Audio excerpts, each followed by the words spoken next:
The chandeliers above the long table shimmered like quiet accusations. I stepped into the dining room of the Pebble Beach estate just as the last flute of champagne was filled. Crisp white linens placed cards with embossed gold lettering candles already lit. 12 seats, 12 guests. But not me. Laurent stood near the head of the table swirling his wine. He looked right at me, then turned to the others and laughed lightly. I guess we miscounted. Polite chuckles rose like weak steam from porcelain cups. Mireia tilted her head and offered a rehearsed frown. Oh, mama, did you not RSVP? Her voice had the airy pitch she used when addressing store clerks or strangers who bored her. I scanned the table again. Each place was clearly assigned. Spouses paired children seated beside parents. Even Laurent's colleague from Seattle had a name card and custom menu. I walked toward the table slowly, as if maybe I'd find my name hidden, tucked behind a napkin forgotten on a side plate. Nothing. The maitre d' approached me flustered.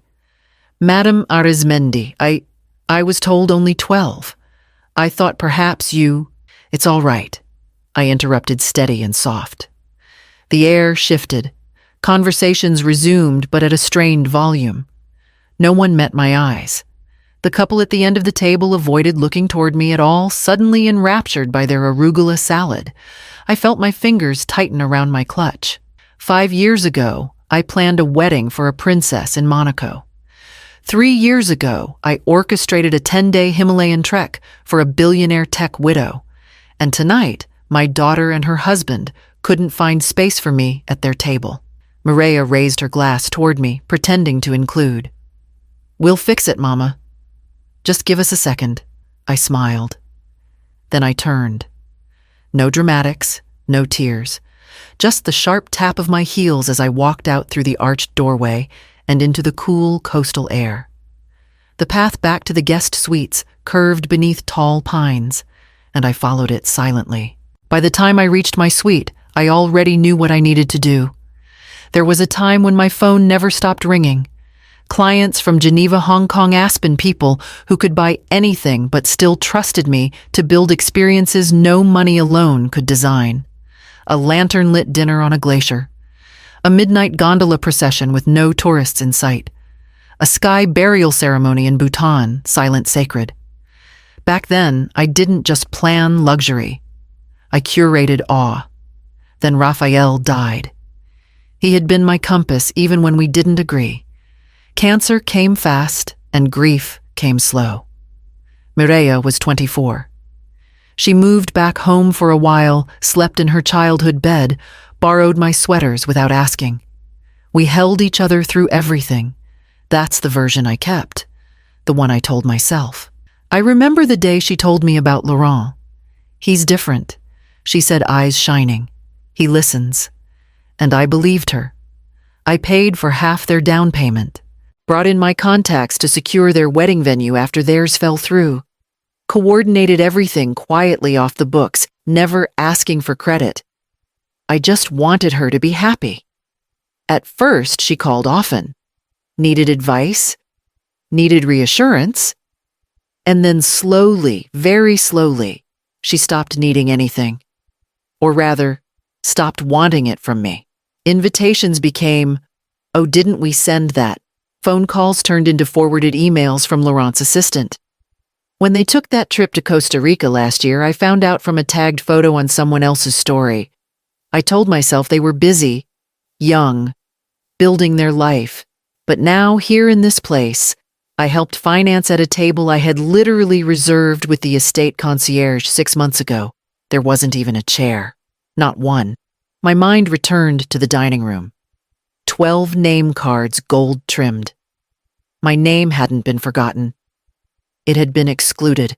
I sat down at the edge of the bed, unzipped my clutch, and pulled out my laptop. The screen glowed to life. Chrome tabs opened like instinct hotel contracts, spa confirmations, private chef itineraries. Everything in place. Everything under my name. I scrolled to the first cancellation request and began typing. Earlier that afternoon, I stood in the hallway near the wine cellar, waiting for the estate manager to confirm the cake delivery. Laughter floated from the drawing room, sharp, familiar. Mireya's voice always lifted slightly when she was trying to sound effortless. "She's not exactly fun anymore," she said. "I mean, what would she even do at a barrel tasting? I don't know." Laurent replied, tone lazy and amused. "Critique the vintage. Schedule a walking tour. Ask the waiter about the clove notes." Soft chuckles rippled through the room. "She wasn't invited to the Napa Day either," someone added. "Right. Of course not," Mireya said. "She needs her rest." There was a pause. Then more laughter. I didn't move. I didn't breathe. The stone wall was cool against my palm as I leaned into it, grounding myself. I had arranged the vineyard day. I had called in a favor to secure that winery's private room, something clients waited a year for. I had known it was for Laurent's birthday. I just hadn't known I wasn't part of it. Footsteps approached from behind. I turned to see Odile, tall, quiet, impeccably dressed in her usual navy sheath dress and vintage scarf. She'd been in hospitality nearly as long as I had. We'd shared clients, solved crises together in 3 different countries. She was one of the few who remembered my name before I was Mireya's mother. She leaned in, voice low. "They only booked 12 for tonight." I double-checked the numbers myself. I blinked. 12, she repeated, not 13. This wasn't an oversight. My lips parted, but I couldn't speak. Her gaze was steady. "I thought you should know." Then she walked away, heels clicking softly over the polished floor. I didn't follow. I didn't storm into the drawing room or demand an explanation. I simply turned, made my way back to the suite, and gathered every printed document I'd prepared over the last 3 months. Odile's voice echoed in my mind. With every contract I opened, every reservation code I checked. 12 seats, not 13. I opened my phone and called the first vendor on the list. Back in my suite, I kicked off my heels and opened the terrace doors. The ocean wind slipped through the room like a quiet witness. I didn't sit. I didn't cry. I went straight to the desk, opened my laptop, and pulled out the black folder I kept tucked beneath the lining of my luggage. Inside were printouts, signed agreements, vendor codes, wire receipts. I didn't need to double-check. I knew every detail by heart. The spa day at Ventana booked, under Arizmendi Travel Concepts, LLC. The vineyard picnic in Napa deposit, wired from my business account. The yacht for Sunday's coastal cruise contracted in my name. Even the dinner they'd just excluded me from the tasting menu was curated by my suggestion, the vintage champagne, a gift from a client who owed me a favor. They had no idea. I clicked open my email. Each vendor had a direct line, and in my world, relationships mattered more than signatures. I typed slowly, deliberately ensuring no emotion bled into the wording. Just clarity. To the spa manager, please release Saturday's booking slot. Due to a client change, we will not be proceeding. Kindly confirm reversal to the original account. To the vineyard, the tasting room will not be needed. I appreciate your flexibility as always. To the yacht captain, cancel the excursion. Please hold the date for another client. Full payment will still be honored. Within 15 minutes, I had responses from all 3. Understood. Confirmed, Selva. Always a pleasure working with you. I leaned back and folded my hands in my lap. They thought they'd erased me. But every thread of this glittering web ran through my fingers. Every illusion of effortless luxury was mine to design or dismantle. The foundation of their weekend wasn't built on Laurent's name or Mireya's curated aesthetic or their carefully arranged guest list. It was built on me. And now, piece by piece, I would take it back. I've always believed that elegance lies in discretion. Not in the noise, but in the quiet thread that holds everything together. And when that thread is mine to pull, I do it without tremble or apology. The Napa vineyard was the first to go. I emailed Giada, their coordinator, with a simple subject line, change of plans. She responded within minutes. Of course, Selva. We'll refund the deposit by end of day. Let us know if you ever need anything. Next came the private chef brunch, scheduled for Saturday at the Ocean View Terrace. I made one phone call, not to cancel, but to redirect. Can you reroute the brunch to Casa Esperanza? I asked. Chef Remy paused. The women's shelter? Yes. Same menu. Same time. He was quiet for a second. Then, consider it done. I didn't ask for photos or acknowledgement. I just wanted the food to land somewhere it mattered. Then the coastal villa. I had secured it through a boutique firm I'd worked with for over a decade. Odile handled that one directly. They didn't even read the terms she said, calling me from her suite. You're still within your cancellation window. She sent me a screenshot. Full refund to Arizmendi Concepts initiated. I whispered a thank you. She didn't reply, but I knew she heard. By midday, the shimmer of their weekend began to fade. I sat back and watched the dominoes tip gently forward. Not a tantrum, not a scandal, just quiet unraveling. The kind only someone like me could orchestrate. I'd spent my life curating joy for others, making sure everything looked effortless even when the world behind the curtain was held together with pins and silk thread. Now I was turning that same skill inward, not to punish, to reclaim. As the final confirmation email came in, I closed the laptop. I hadn't even raised my voice. And yet, by morning, the silence would be deafening. I woke before the sun, not out of anxiety, out of precision. Years of early call times, private flight adjustments, and last-minute diplomatic guests had trained my body to rise before disruption. From my terrace, I watched the fog roll across the golf course, soft and slow. The world was still quiet, but it wouldn't be for long. By the time I made it to the lobby for coffee, murmurs had already begun. "Excuse me, Ms. Arizmendi," the concierge said, voice tight with unease. The Caldwell brunch team asked about a late checkout for the coastal villa. We no longer have confirmation of that booking." I smiled gently and nodded. "You're correct. That reservation has been released." He blinked. "Shall I let them know if they ask?" 10 minutes later, in the hallway, near the solarium, I passed a group of Mireya's friends, huddled near the floral display. Their voices dropped to whispers as I approached, but I caught enough. Said the spa called off the full-day treatment. She flipped. "Who booked everything, Laurent nor her mother?" "All of it." I kept walking. Laurent was in the lobby when I returned from my stroll, pacing in front of the grand piano. His shirt was wrinkled collar half folded. I hadn't seen him without polish in years. "Selva," he said, catching my arm, "there seems to be a glitch. The winery in Napa says our tour is off. The chef's assistant called saying the brunch is now for some shelter." I tilted my head. They must have read the updated itinerary.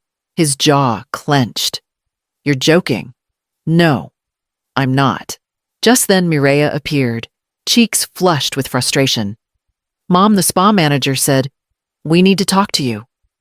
"What is going on?" I met her eyes calmly. "I believe you wanted me to rest. Remember." Behind them, Odile stood by the front desk, arms crossed. She gave me a subtle nod. Everything had moved as planned. Now they were beginning to understand. They had borrowed elegance on my credit. And now I was collecting. It came mid-afternoon, slipped under my suite door in a plain white envelope with no return address. I noticed it as I returned from the garden terrace where I'd sipped lemon water and ignored 3 missed calls from Laurent. At first, I thought it might be from Odile, an update perhaps, or confirmation of the redirected catering funds. But when I slid the pages free, I felt my breath catch. Text messages, printouts, dates, names, timestamps. All from Mireya's phone, all to Laurent. I sat down slowly. If she sees no chair, she'll leave. That's her style. She won't make a scene. She's too proud. Trust me. It'll be cleaner this way. Clean, that was the word Mireia used, as if I were a stain to be washed out of their weekend. Laurent's responses were cold, tactical. Got it. I'll play dumb. We'll say it was a mix-up. Everyone will believe it. There was no argument between them. No moment where my daughter hesitated. If anything, she seemed to orchestrate it with unnerving ease. She'll walk out quietly. Then we can say she wasn't feeling well. I read the last line 3 times before folding the pages back into the envelope. My chest was tight, not with grief, not yet. It was something quieter, something older. She had known I would leave with dignity. She had counted on it. I thought back to the years I spent raising her alone. The homemade lunches, the late-night exam prep, the hours outside ballet recitals with no one else in the audience. And then I thought about the wedding, where I adjusted seating charts 3 times for her in-laws' comfort, and stood behind her while she danced. I'd accepted fading into the background. I had never imagined she'd push me completely off the stage. I looked at the closed laptop across the room. My fingers itched to open it again, but not yet. First, I folded the envelope neatly and placed it in my suitcase between 2 layers of silk. Proof, not rage. They thought they'd played their final card, but they hadn't seen my hand. I've never needed revenge to be loud. It simply needs to echo. That evening, I requested a brief meeting with the estate manager, Mr. Callahan, a man I'd worked with once before during a corporate leadership retreat. He greeted me with the same warmth as always, though this time his eyes held curiosity behind the politeness. I just wanted to flag something I said, handing him a folder. There may be press inquiries in the next 24 hours. His brow lifted slightly. Should we be concerned? Not if the family responds with grace, I replied. But discretion will be appreciated. I haven't spoken to any outlet. Which was true. I hadn't said a word. But I knew the breadcrumbs were there. One of the spa managers had a cousin who worked in hospitality PR. A sommelier I'd tipped generously followed 3 gossip blogs. I didn't need to whisper anything. People whispered for me. By sunset, the posts began to surface. One tweet rumor is SF socialite Mireia Laurent excluded her mother from her husband's birthday dinner. Not a good look. An Instagram story from a wedding planner I hadn't spoken to in years. We don't erase the women who built the table. We seat them at the head. Then came the blog. SF heiress. Mother excluded from son-in-law's birthday. Sources say it was planned. No names. No photos. Just enough detail to make those involved sweat. Enough to prompt uncomfortable phone calls. Enough to expose the rot under the gloss. I didn't share it. I didn't comment. I poured a glass of Barolo, opened the balcony doors, and watched the glow of the estate lights flicker in the distance. They had spent days crafting a narrative of their own, making gracious, generous elite. Now that narrative had a crack running straight through it. And the best part? They wouldn't know how it started. By morning, I had my answer from the florist, the chef, and the villa. The rest of their weekend was unraveling, and I hadn't even touched what came next. She knocked softly, not the sharp, rushed knock of accusation, the kind a child might use when unsure if they'll be allowed in. I opened the door. Mireia stood there in linen shorts and a cardigan that didn't match her armor of polish, frayed at the edges. Her eyes were red. Whether from tears or embarrassment, I couldn't tell. She stepped inside without asking. I let her. For a moment, neither of us spoke. Then, with a voice already trembling, she said, "You humiliated us." I stayed still. "You could have just said something." She continued, trying to find footing in the wreckage. "You didn't have to go this far." I sat on the arm of the couch, crossing my arms. "No, Mireia. You did that the moment you erased me. I just made sure it was noticed." She flinched. "We didn't mean yes, you did." Her breath caught. "You didn't forget me." I said each word clean and quiet. "You strategized me out of the weekend, like a risk to manage, a loose thread to tuck away. A silence followed, a heavy one. She looked toward the window, blinking quickly. I didn't know it would spiral. "You're not here to apologize," I said. "You're here to repair your reputation." That stung her. I could tell. "I'm here," she said softly, "because I'm still your daughter." I nodded. "Yes, and I'm still your mother. But I won't beg for space at a table I helped build." From the drawer beside me, I pulled out a key, small brass worn smooth from years of use. I placed it on the counter. "That's for the guest house," I said. "The one in Carmel. It's yours now. I won't be needing it anymore." She stared at the key like it had teeth. "I bought it after your father died," I added. "It was supposed to be our in-between place. But I see now I was the only one still waiting in between." Mireya took a shaky step forward, then stopped herself. She opened her mouth, but nothing came out. "I won't slam any doors," I said gently, "but I won't stand outside them anymore either."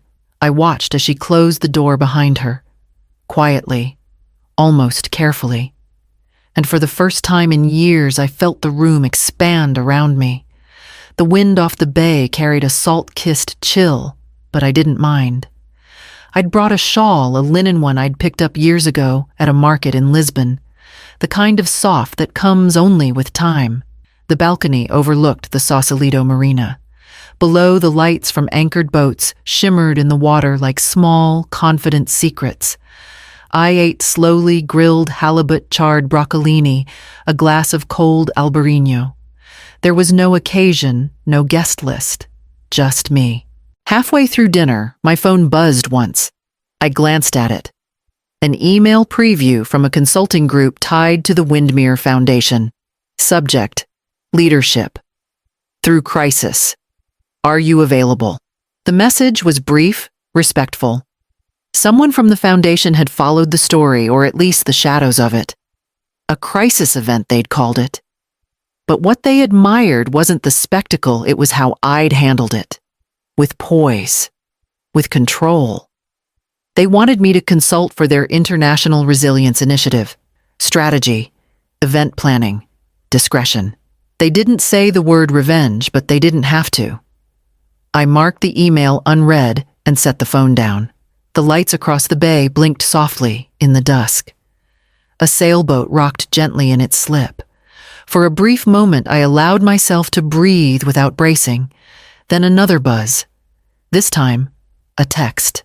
"Laurent, everything's falling apart. Please help." No greeting, no apology, just panic. I stared at the screen for a long moment, then pressed and held the thread until the delete option appeared. Gone. I took another sip of wine, leaned back in my chair, and let the night wrap itself around me. The wind shifted, bringing a hint of eucalyptus from the hillside behind me. I thought of all the hours I'd spent stitching together other people's lives, the celebrations I had arranged, the crises I had managed, the roles I had accepted without complaint. They thought I was decoration, but I was the design,